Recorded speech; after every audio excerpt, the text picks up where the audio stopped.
ちょっとメンテなこももです。今日は肩こりに直接的な影響を与える僧帽筋のセルフマッサージを行います。首から背中まで肩全体を広く覆っている僧帽筋は、肩こり改善をテーマにすると一番よく出てくる筋肉だと思います。私の動画ではよく触れているのですが、直接的にこりや辛さを感じているところよりも、筋肉が骨に付着している部分を意識して触れるとマッサージ効果が高いです。肩こりも肩の上のもっこりした部分を触ることが多いと思うんですが、ちょっと触る位置を変えるだけでかなりスッキリして肩甲骨が動かしやすくなると思うので、ぜひ試してみてください。それでは始めましょう。僧帽筋は上部、中部、下部の3つのパーツに分かれています。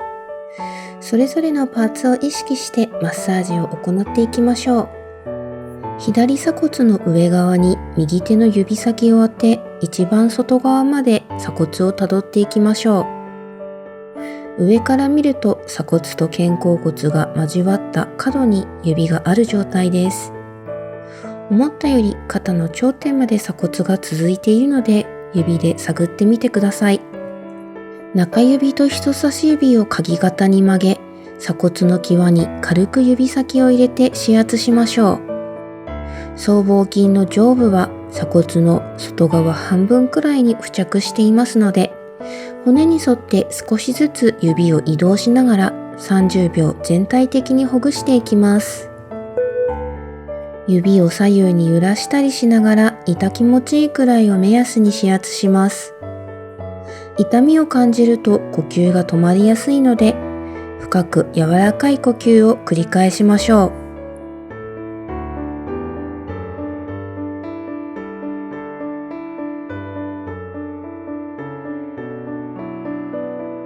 あと5秒。3、2、1。反対側です。中指と人差し指で右鎖骨の上側をたどって、一番外側、肩の頂点まで肩甲骨とぶつかるところに指を当てます。鎖骨に沿って少しずつ指を移動しながら全体的に指圧しましょう。僧帽筋の上部は主に肩甲骨を上に上げる働きがあります。猫背になると肩甲骨が上に上がってきて、常に僧帽筋の上部が使われるため、慢性的な肩こりにつながりやすい部分です。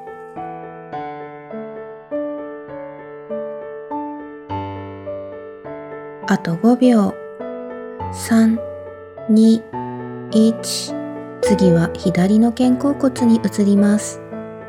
肩甲骨には大きく張り出した部分があり、肩の頂点で鎖骨とぶつかっています。右手の指先で左鎖骨の上側をたどって、一番外側、肩の頂点を探したら、そのまま骨をたどって肩甲骨を触っていきましょう。僧帽筋の中部はこの肩甲骨の張り出した部分の上側に付着しています。肩の頂点から背骨の方に向かって骨をたどりながら全体的に30秒指圧しましょう。肩の頂点の部分が肩峰、そこからつながる張り出した部分は肩甲骨と呼ばれます。肩こりを感じてもなかなか骨の際まで触らないと思いますが、触ってみるとこりを感じる方が多いので、細かいところまで丁寧にほぐしましょう。あと5秒。3、2、1。反対側です。左手の指先で右鎖骨の上側をたどって、一番外側、肩峰を探したら、そこから肩甲骨へ移動して指圧していきましょう。僧帽筋の中部は肩甲骨を寄せる働きを持つため、巻き肩で肩甲骨が寄せにくい方は、この肩峰と肩甲骨の上側が緊張します。ほぐすとすっきりしやすい部分なので、息苦しさを感じるときにも指圧するのがおすすめです。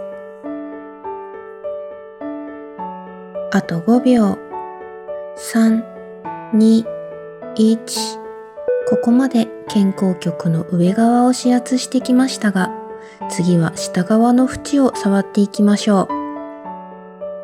右手を左肩の上に乗せて、固く張り出した骨の下側を指先で探って触ります。僧帽筋の下部は背骨側に近い部分に付着していますので、右手で左肘を支えながら30秒指圧しましょう。肩甲骨の下側には背中側に僧帽筋の下部、片側に三角筋が付着しています。三角筋は腕の動きに大きく関わりますので、こりを感じる方は肩甲骨の下側を全体的に指圧してみても良いでしょう。あと5秒。3、2、1。反対側です。左手を右肩に乗せて肩甲骨の下側を指先で探って触ります。左手で右肘を支えながら背骨側に近い部分まで指先を移動し30秒指圧しましょう。僧帽筋の上部は肩甲骨を上げるのに対し、僧帽筋の下部は肩甲骨を下に下げるときに働くため、猫背で肩甲骨が上がっていると引っ張られて弱くなりやすい部分です。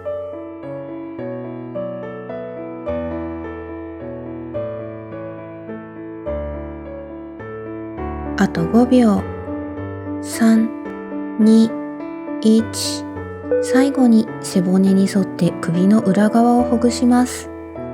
顔を下に向け、両手の指先を首の裏側に当てましょう。指先で背骨を探し、僧帽筋を左右に分けるように指圧します。頭蓋骨の真下から背骨に沿って、できるだけ下まで手の届く範囲でいいので、往復しながら40秒ほぐしましょう。僧帽筋は背骨に沿って首から胸の裏側まで全体的に付着しています。首の裏側には僧帽筋上部が付着していますので、肩に力が入って肩甲骨が上に上がり、特に緊張しやすい部分です。滞りを感じる部分があれば重点的にほぐしてください。